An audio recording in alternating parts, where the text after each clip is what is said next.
Assalamualaikum dan salam sejahtera kepada semua penonton. Semoga anda sentiasa sihat dan dipermudahkan segala urusan. Saya Janani dari Banteras COVID-19 akan melaporkan isu-isu terkini yang sedang berlaku sepanjang minggu. Selepas lebih setahun kita menjalani era pandemik ini, akhirnya pihak MKN memberikan kelonggaran kepada negeri-negeri di bawah fasa 1 yang kini berada dalam pelan pemulihan negara. Walau bagaimanapun, setiap individu harus melepasi 14 hari selepas dos kedua. Aktiviti dine-in di restoran dan aktiviti sukan, rekreasi dan riadah tanpa sentuhan fizikal dan berkumpulan dibenarkan kepada golongan ini. Jom kita dengarkan laporan daripada wartawan kami di Banteras COVID-19. Kelonggaran prosedur operasi standard atau SOP yang membenarkan aktiviti sukan, rekreasi dan riadah tanpa sentuhan termasuk jogging, berbasikal, memancing dan golf di negeri di bawah fasa 1 Pelan Pemulihan Negara atau PPN mendapat reaksi positif daripada masyarakat. Lama berkurung di rumah, kesempatan itu diambil warga kota khususnya untuk beriadah, antaranya di Taman Awam di bawah pentadbiran Dewan Bandaraya Kuala Lumpur. Apa pandangan pengunjung seperti Azrul Ibrahimi mengenai kelonggaran SOP ini? Alhamdulillah lah, especially yang untuk budak-budak lah. Agak beberapa bulan macam terperak kat rumah, ada peluang kita ambil lah. Kita berhati-hati tengok keadaan, tak nak duduk rapat-rapat sangat dengan orang. Kesempatan ini juga dimanfaatkan golongan pelajar untuk menghilangkan tekanan. Gembiralah sebab duduk rumah tu boring sangat. Tak ada apa-apa aktiviti. Sekarang I feel like happy lah. Saya belajar STPM, so stress sangat. So now I can relieve my stress lah. Dalam keasyikan beriadah, pengunjung tetap menitik beratkan penjagaan SOP demi keselamatan diri. Orang takut tu memang takut jugalah. Tapi macam mana kan, kita bila dah divaksin mungkin rasa kebal, tapi sepatutnya dah divaksin sepatutnya lebih berhati-hati sepatutnya. Cara mungkin nak recover balik daripada sihat badan mungkin dengan aktiviti riadah juga ni lah. Sementara itu, seorang peniaga, Zulkifli Mat Saleh, bersyukur melihat kawasan ini kembali ceria dan peniaga sepertinya juga dibenarkan untuk berniaga. Saya bersyukur kepada Allah lah kerana diberi peluang untuk berniaga balik. Dah lama dah 4-5 bulan dah tak berniaga kat sini ni. Memang saya tengok yang budak-budak ramai berseronok lah. Macam dah lama tak dapat keluar. Semua happy lah kat sini. Bagi pelumba profesional daripada pasukan tim Sapura Cycling pula giat kembali berlatih setelah beberapa bulan hanya menjalani latihan kecergasan di rumah. Meskipun peluang menyertai pelbagai perlumbaan tahun ini masih kabur berikutan penularan wabak COVID-19, namun kecergasan tetap diberi keutamaan agar sentiasa berada pada tahap prestasi terbaik. Nampak di muka dia orang excited. So sebab biasanya apabila kita exercise pagi ni dengan udara segar waktu pagi, lepas tu orang kata keindahan alam waktu pagi dengan matahari naiknya, so benda-benda tu dah lama kita tak dapat 2-3 bulan duduk berkurung kat rumah, so kita boleh nampak pagi tu dia orang seronok lah. Maknanya alhamdulillah back kepada normal. Apa pula reaksi Akmal Hakim Zakaria mengenai perkara ini? Bagus jugalah untuk saya punya mental, better kayu dekat luar daripada indoor. Kayu indoor kan all the time tak bergerak keras badan atas training kan. So bila kayu kat luar dia ada downhill, naik bukit, guna belok apa so handling tu paling penting sekali lah kan. Kelonggaran diberikan kerajaan ini bagaimanapun bukanlah bermakna kita sudah menang. Terus sentiasa berwaspada dan pastikan pematuhan ketat SOP. Jangan bersesak ketika beriadah dan jaga jarak selain kekalkan pemakaian pelitup muka dalam beradaptasi pada kehidupan norma baru. Aktiviti sukan dan riadah yang telah dibenarkan di negeri-negeri di bawah fasa 1 telah membuatkan ramai orang berasa lega. Namun begitu, anda haruslah menjaga penjarakan fizikal dan segala aktiviti yang dilakukan di kawasan terbuka hanyalah bermula jam 6 pagi sehingga 10 malam sahaja. Kepada ibu bapa yang membawa anak-anak anda, pastikan anda menjaga kesihatan dan keselamatan anak anda. Oleh kerana terdapat 7 buah negeri yang kadar vaksinasinya kurang daripada 55%, program imunisasi COVID-19 kebangsaan diperhebat di kawasan tersebut dan juga di kawasan-kawasan pendalaman. Kita ikuti laporan dalam segmen info minggu ini. Sabah antara 7 negeri diberi perhatian khusus di bawah program imunisasi COVID-19 kebangsaan atau PIK dengan peruntukan 2.89 juta dos vaksin COVID-19 yang dijangka tiba bulan ini, termasuk untuk vaksin dos tunggal CanSino bagi penduduk pedalamannya. Di daerah yang mencapai kadar vaksinasi 80% atau lebih menyaksikan pembukaan semula sektor pelancongan yang dimulai Pulau Langkawi Kedah sebagai projek rintis program gelembung perjalanan bermula 16 September ini. Ia disusuli Labuan yang telah mencapai 100% populasi dewasanya lengkap menerima 2 dos vaksin.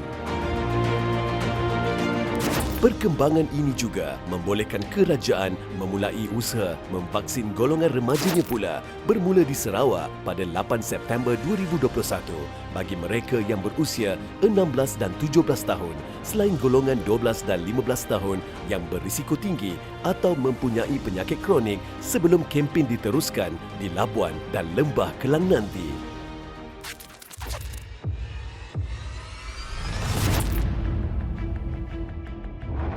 Jumlah populasi dewasa berumur 18 tahun dan ke atas yang telah didaftar untuk divaksinasi adalah kira-kira 21.7 juta iaitu 92.6%.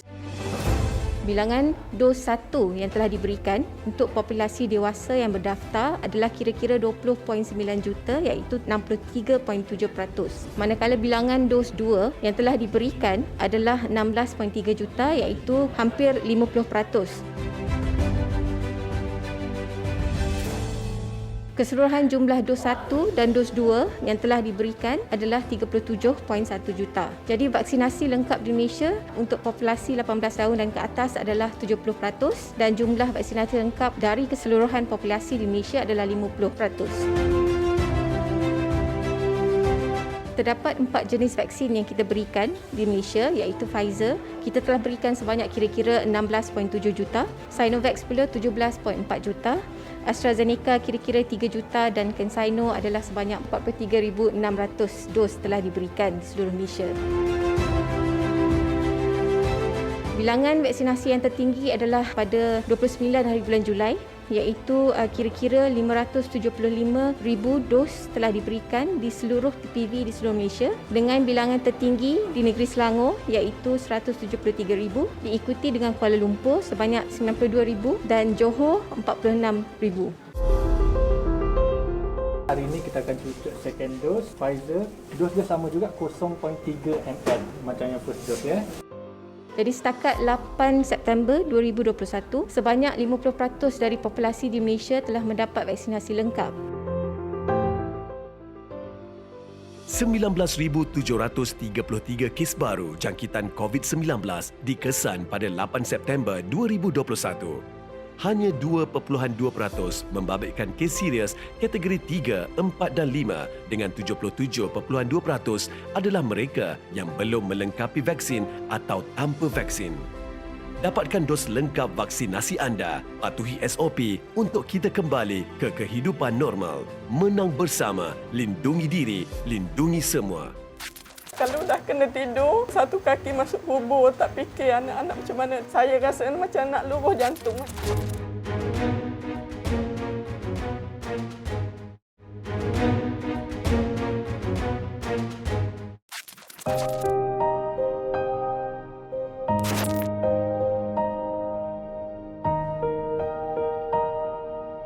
Hari ini saya akan membawa anda penonton Bantras COVID-19 bersama dengan saya, Abang Nazrin daripada Biro Kebajikan Finas dan juga di kanan saya adalah Datuk Musa, pengasas kepada Koperasi An-Najah. Dan hari ini kita akan membawa anda untuk menyelami kisah duka sebuah keluarga, seorang ibu tunggal yang baru sahaja kehilangan suami. Diuji seawal beliau sekeluarga disahkan dijangkiti COVID-19 sehingga akhirnya suami dijemput ilahi. Selama hidup bersama, makan pakai Norida dan anak-anak yang berusia antara 2 hingga 16 tahun disempurnakan suaminya. Tanpa Allahyarham, ibu tunggal ini bagai hilang punca. Apa pilihan yang beliau ada? Bukan mudah, namun beliau harus belajar untuk reda. Assalamualaikum. Saya masuk Puan Ida? Masuk. Saya letak atas ni. Sekarang ni bersama dengan saya adalah Puan Ida, seorang ibu tunggal yang baru saja kehilangan suami. Kita sangat-sangat tersentuh adalah bila kepayahan Puan Ida sendiri harus melalui kepayahan ni dengan 5 orang anak yang masih lagi kecil. Boleh Puan Ida cerita dekat kami macam mana Puan melalui fasa yang sangat sukar ini? Otak buntu kosong. Tak tahu nak cakap apa. Sebab sekelip mata suami tak ada kan. Sebab punca kena dulu, saya dulu kena. Lepas tu anak-anak semua 5 kena. Saya duduk dekat hospital 9 hari, saya pun masuk oksigen 9 hari. Lepas tu saya dah boleh balik, baru saya dapat tahu suami dah memang teruk. Suami terpaksa kena tidurkan. Hati Norida Yusof, 40 tahun, hancur kala dia beritahu bahawa suaminya, Azizi Muhammad, 46 tahun, perlu ditidurkan. Saya dah balik rumah pukul 12.30 malam, suami buat video call. Dia cakap dengan saya, abang terpaksa kena tidurkan, dia kata. Habis saya cakaplah, kenapa abang sanggup nak kena tidurkan? Abang tahu tak kalau dah kena tidur, dah kena komakan satu kaki masuk kubur, tak fikir anak-anak macam mana. Tapi dia tak boleh cakap apa, dia cakap dia tak kuat, dia tak tahan. Paling ditakuti suri rumah ini adalah panggilan telefon daripada hospital. Kerana Allahyarham Azizi adalah nyawanya. Ternyata Tuhan lebih mengetahui. Daripada 1 hari bulan dia masuk sampai 9 hari bulan dia tak turun katil. Dia buang air pun pakai botol. Memang dia tak boleh turun, tak boleh buka oksigen. Setiap hari doktor bagi tahu, saya rasa macam nak luruh jantung, macam memang seksa sangat. Setiap hari saya akan tunggu doktor call. Masa petang hari raya haji, doktor bagi tahu suami awak dah kritikal. Dia kata kalau boleh awak datang tengok, awak bagi tahu saudara mara, bagi tahu kawan-kawan. Saya cakap kenapa suami saya boleh teruk macam tu. Biarpun Allahyarham ketika itu telah bebas daripada COVID-19, bapa kepada 5 anak mereka itu sebaliknya berdepan komplikasi pula. Suami punya paru-paru habis dah 90% dah rosak. Lepas tu dekat paru-paru pun ada darah beku, oksigen naik ke otak pun dah tak berapa ni. Masa last sebelum dia tak ada, sebelum doktor cabut oksigen tu, susu pun dia dah tendang tak boleh masuk. Itulah saya rasa macam terkilan tau. Masa saya lepas cabut oksigen tu, saya tunggu dia. Tapi saya tengok dia okey, lepas tu nurse saya balik. Saya balik sekejap tak sampai setengah jam doktor dah call dia dah tak ada. Itu saya rasa macam menyesal sangat saya tinggal dia masa tu. Norida cuba mencari kekuatan yang masih bersisa. Entah bagaimana beliau hendak melalui masa getir ini. Namun yang pasti, beliau harus kuat demi anak-anak yang diamanahkan suaminya. Arwah dikebumikan sebagai pesakit COVID ataupun sebenarnya dikebumikan dengan cara yang biasa? Masa dia meninggal pun, dia dah bebas COVID, jadi kita orang boleh bawa balik jenazah dia dekat rumah. Memang anak-anak dapat mandikan jenazah arwah ayah dia semua. Jadi Puan ada tak macam kata-kata semangat? Yalah, mana yang terima nasib macam saya ramai juga sama tempat sekolah anak-anak tu, ramai yang ada yang ibu dia meninggal, ada yang ayah dia meninggal tu. Mungkin boleh bersabar, redha dengan semua ni lah. Ini ada sedikit sumbangan daripada pihak Finas dan juga pihak kami, Banteras COVID-19. Dan kita harap sumbangan ini sedikit sebanyak membantu ataupun dapat meringankan beban Puan. Terima kasih kerana sudi berkongsi dengan kami di Banteras COVID-19. Saya pun nak ucap terima kasih jugalah sebab sudi datang ke rumah saya, bagi sumbangan semua ni. Salah. Ya. Kembali bersama saya Janani dalam Banteras COVID-19. Sesungguhnya virus COVID-19 ini tidak mengenal mangsanya. Dan kerana itulah 5 anak-anak Puan Ida bertukar menjadi anak yatim sekelip mata. Ditinggalkan dengan status ibu tunggal dan suri rumah, kini Puan Ida terpaksa membesarkan 5 orang anak-anaknya sendirian tanpa kehadiran suami tercinta. Dalam tempoh setahun ini, pelbagai varian telah muncul Dan yang terkini, varian MU yang dikatakan lebih berbahaya daripada varian-varian sebelum ini. Ingin tahu lebih lanjut tentang varian ini? Kita ikuti segmen Rentas Dunia. Lebih daripada 39 negara, termasuk Amerika Syarikat dan Eropah, sudah melaporkan kehadirannya. Mu adalah varian kelima dan terbaru diklasifikasikan sebagai Variant of Interest atau VOI oleh Pertubuhan Kesihatan Sedunia atau WHO sejak ia dikesan kali pertama di Colombia pada Januari 2021. Colombia sebagaimana negara Amerika Selatan lain merancakkan kempen vaksinasinya yang dilihat mula menyaksikan penurunan kes. Mu adalah yang kedua dikesan di benua itu selepas Lambda yang mula ditemukan di Peru pada Disember 2020. Pernah mencatat kes jangkitan tertinggi pada 28 Jun 2021 iaitu sebanyak 31,256. Data pada 6 September lalu mencatat kes di Colombia berkurangan menjadi hanya 1,787 ketika hampir 48% penduduknya telah menerima sekurang-kurangnya satu dos suntikan vaksin. Di Colombia dan Ecuador, Mu didapati berpotensi bersifat lebih mudah berjangkit mengatasi Gamma dan Alpha. Mu setakat ini mungkin tidak seganas Delta, namun ada kebimbangan ia mungkin lebih ampuh terhadap vaksin coronavirus berbanding varian lain dan dunia tidak ada alasan untuk lalai dengan kemunculannya. Kita akan melihat tempat ini memang meriah sangatlah. 2 petang sampai ke 5 pagi masih menerima kemasukan pesakit.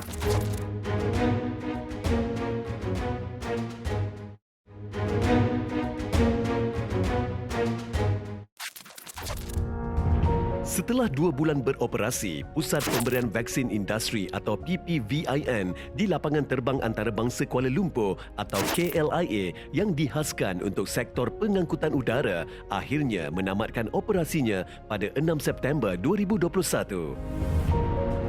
Sepanjang pengoperasiannya di Aras 5 Terminal KLIA, pusat yang dibuka hasil usaha antara Kementerian Pengangkutan dan Jawatan Kuasa Petugas Khas Imunisasi COVID-19 serta diuruskan oleh Malaysia Airports Holdings Berhad ini telah memberikan suntikan kepada 14,000 penerima. Ia sekaligus mencatat sejarah dalam kejayaan kempen program imunisasi COVID-19 kebangsaan membabitkan pengendalian pemberian vaksin secara khusus kepada pekerja industri penerbangan termasuk pekerja syarikat penerbangan tempatan dan asing, petugas lapangan terbang selain pekerja kargo di Malaysia. Malaysia akan hanya menang setelah 80% rakyatnya divaksinasi. Jangan gentar, penawar ada di tangan kita. Lindungi diri, lindungi semua. Terima kasih kerana masih setia bersama kami dalam Bantras COVID-19. Dapat kita lihat tadi dalam paparan pengurusan operasi di PPV KLIA Kelolaan Malaysia Airports dengan kerjasama Kementerian Pengangkutan Malaysia, CITF dan Protect Health. Bermula operasi daripada 5 Julai 2021 sehingga hari terakhir operasinya seramai 14,000 orang telah berjaya menerima vaksin. Peratusan penerima vaksin semakin meningkat dan insya-Allah suatu hari nanti kita pasti mencapai imuniti kelompok seperti yang disasarkan. Dan ini juga merupakan sebab kenapa pesakit-pesakit COVID-19 di MAIP dalam kategori tahap 4 semakin berkurangan. Jom kita tinjau suasana di Pusat Kuarantin dan Rawatan Berisiko Rendah MAIP. Pusat Kuarantin dan Rawatan COVID-19 atau PKRC Taman Expo Pertanian Malaysia Serdang yang lebih dikenali sebagai PKRC MAEPS 2.0 pada 8 Ogos lalu mencatat kemasukan seramai 525 pesakit kategori 4 iaitu jumlah tertingginya. Sebulan ini bagaimanapun menyaksikan penurunan ketara dengan kini mencatat hanya sekitar 100 orang sekaligus membuktikan keberhasilan program imunisasi COVID-19 kebangsaan PIK yang dilancarkan kerajaan sebagai usaha membendung penularan pandemik COVID-19.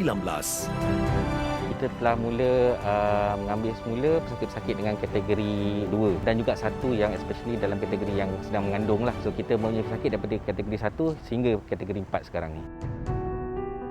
Alhamdulillah dengan penurunan kes-kes ni kita dapat memberikan pinjaman kepada negeri-negeri lain yang memerlukanlah. So sekarang ni kita dah menghantar lebih kurang dalam 500 oksigen concentrator dan lebih kurang 80 oksigen tank ke negeri-negeri lain lah. Jauh berbanding kesesakan yang dialami apabila pusat ini dibuka kali kedua Disember lalu, kadar penggunaan katil oleh pesakit COVID-19 juga berkurangan sehingga 25%.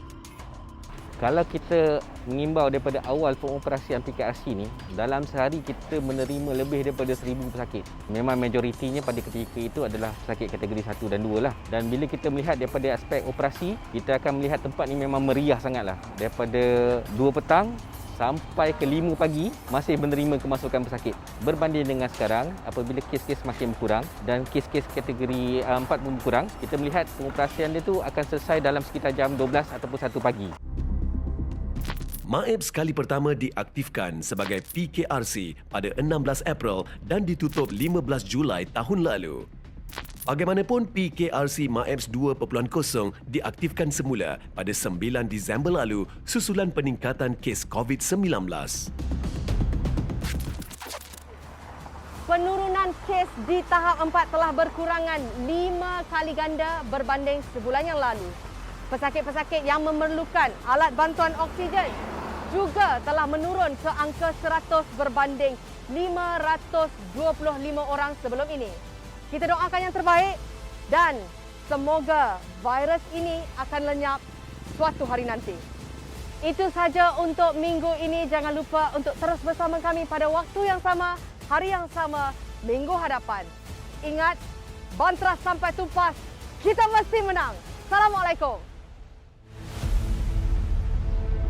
Bermula 10 September 2021, Lembah Kelang membabitkan Selangor, Kuala Lumpur dan Putrajaya beralih ke fasa 2 Pelan Pemulihan Negara.